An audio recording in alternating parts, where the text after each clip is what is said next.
succeed in driving a huge hole through the British lines, but they didn't succeed strategically.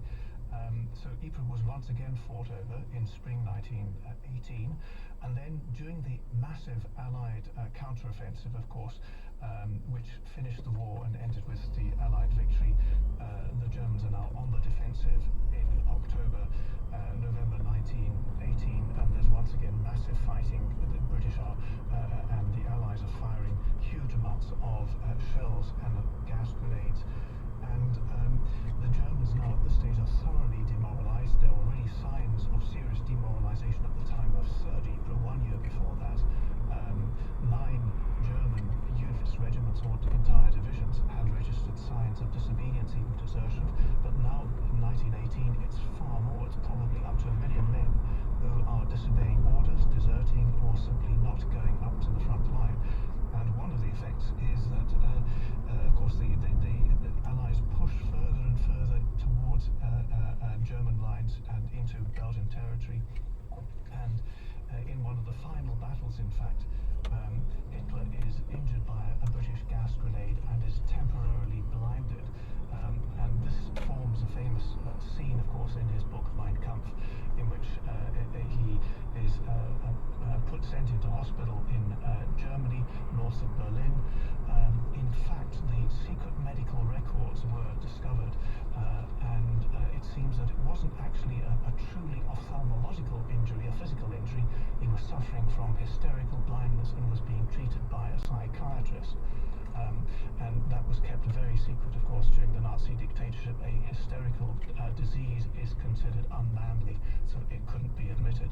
But this was the foundation of a famous scene in which Hitler describes in Mein Kampf that when he heard of the revolution on the 9th of November 1918, he suddenly had a relapse and he couldn't see anymore. He went back into the hospital, buried his head in his pillows, and decided now he was going to turn to politics.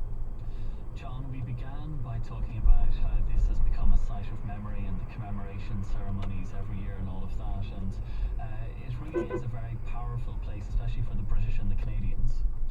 That's right. It continues to symbolize that, but I think picking up on Mark Jones's point, one of the interesting ways in which, as we in Ireland renegotiate our relationship with the Great War, how that's also beginning to become the case with us too. And again, if we just think about 3rd Ypres, first of all, those attacks, the mining battles, which were the prelude to 3rd Ypres, that's when the 16th and the 36th divisions, for the first and only time in the war, fight alongside each other. And I think it's one could almost say that it's like the parallel blood sacrifice to that in Dublin during the Rising the year before. Willie Redmond, the brother of John Redmond, is killed there, having claimed that what he's fighting for is self-government, just as in the case of Canada and Australia. Okay, well, I'm afraid we do have to leave it there. A powerful note in which to end it. My thanks to John Bourne, Peter Simpkins, Mark Jones, and Alan Cromer.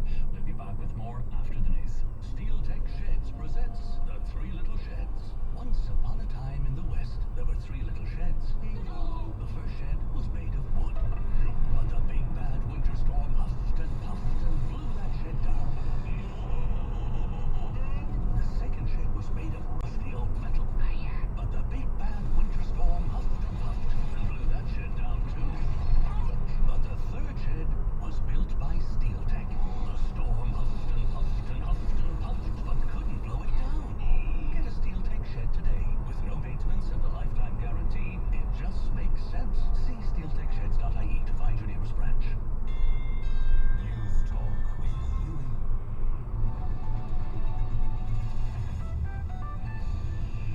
It's 8 o'clock. Good evening, I'm Michelle McMullen. A group representing older people has defended random checks on those claiming the widow's pension. Age Action Ireland says the Department of Social Welfare is entitled to investigate all claims as they try to clamp down on fraud. The issue of inspections was raised in the Dáil during the week when politicians discussed a woman whose pension was mistakenly stopped. Media reports from earlier today claim the Social Protection Minister Joe Burton has now defended the random checks, and Age Action's Eamon Timmins says it's important welfare is only paid to those who actually need it. state action would never support anybody who's fraudulent into receiving any social welfare payment, whether it's a pension, a widow's pension, free travel pass. So the state is fully entitled to investigate that. And we would have always urged all the people to cooperate and to help the state in any investigation, make sure that the scarce resources that are there for social welfare payments go to people who are entitled to those. The Syrian government will allow women and children to leave the besieged rebel-held town of Homs. UN mediator Lakhdar Brahimi says he had hoped to secure an agreement to let humanitarian aid into the city. He announced the deal following peace talks in Geneva between the Syrian regime and opposition groups. Women and children in the old city are welcome to leave immediately, and the other civilians are also welcome to leave, but the government needs a list of their names first. The chairman of the Public Accounts Committee has admitted there were tensions among members last week. It follows a call from independent TD Shane Ross for rehab to be brought before the committee to answer questions about its accounts. Deputy Ross also wants the Garda whistleblowers to appear before a public sitting of the PAC without clearing it with other members.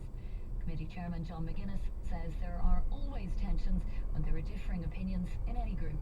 Shane Ross wanted to invite in rehab and he wanted it done immediately. That was his opinion. All of the other members decided that.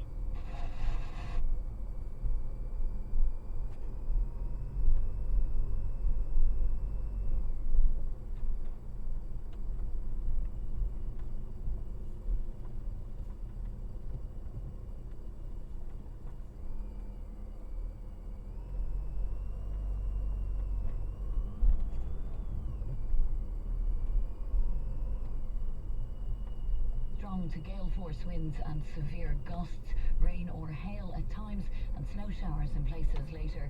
Lowest temperatures of between 1 and 4 degrees. And now you're up to date on News Talk. Well, welcome back to Talking History, and lots of text still coming in on 53106 about our discussion about the battles of Ypres. And we did try and cram as much as we could into that hour. So we had to race through the 5 battles, but I think we got a good sense of what it meant for the Germans and what it meant for the French and the Canadians and the Irish.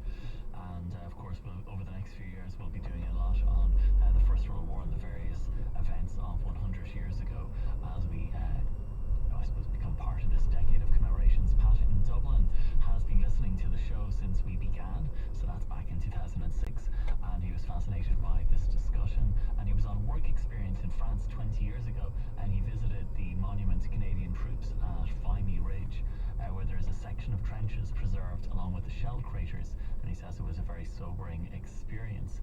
So I'm afraid my panel is gone, so I'm not able to ask him about that, but Pat, we must return to that some other time. John in Meath really enjoyed the programme tonight and wants to thank the production and background staff, so thanks a million, John, for that. And Peter in County Louth is not impressed by the mention of German atrocities in the First World War. He wants to hear all about the British atrocities at Ypres and elsewhere to balance things up. Thanks a million for that. And Phil in Calucan says that Hill 16 in Crook Park was first called Hill 60 from a hill at Ypres, the first battle of Ypres during the First World War, at Ypres during the First World War. Phil, that's very interesting indeed. And someone else texting in about how it's an